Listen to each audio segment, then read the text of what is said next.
A day in my life as a full-time mom. Just lang.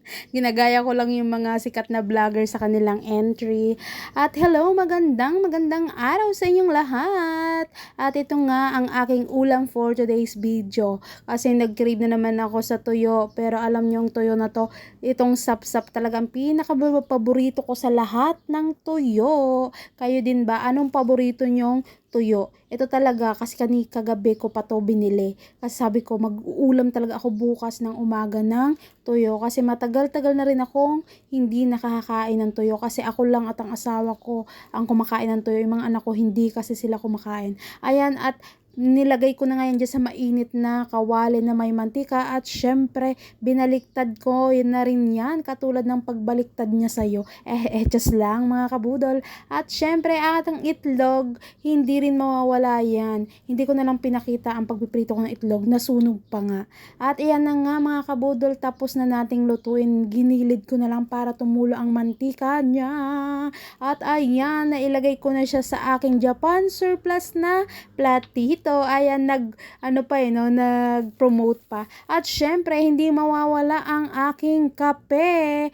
Ayan talaga ang nakakapagpabuo ng araw. Padalang beses ko nagkape yan. Mula kaninang 4 AM na nagising ako. At ayan, syempre, mainit-init pa. Bakit ba naman nilalagyan pa ng mainit na tubig ang kape? Tapos palalamigin din. Ano ba yan? Bakit ba nga? At yan, syempre, hinalo-halo at pinaikot-ikot tulad ng pagpapaikot niya sa'yo.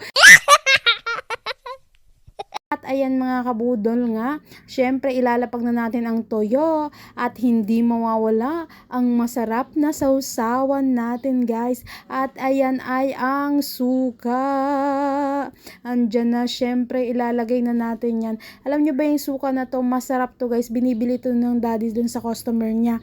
Ayan, meron siyang carrots, bawang, sili, at syempre ang suka. Kaya nga suka, 'di ba? Ayan, tingnan nyo.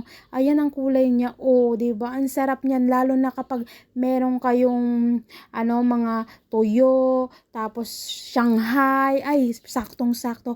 Bagay na bagay ang lasa ng suka doon sa Shanghai. Kaya minsan talaga nagki-crave ako, nagluluto din ako. At syempre, ang kanin, hindi mawawala yan guys, ang kanin. Yan, kunwari lang konti yung kanin pero dadagdagan ko pa yan mamaya. Ayan, ang sarap. Oh, kain na tayo mga kabudol.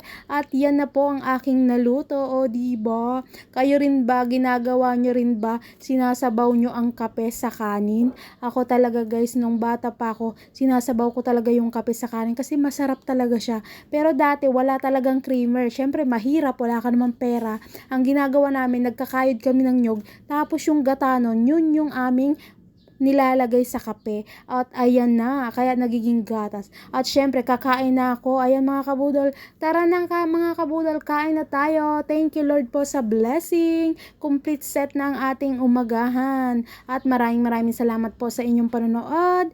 God bless and bye-bye. Baka makita nyo pa ang aking malaking subo.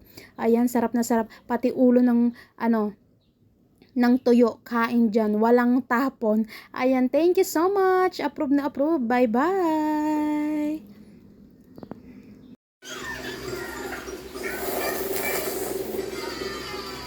Lolo.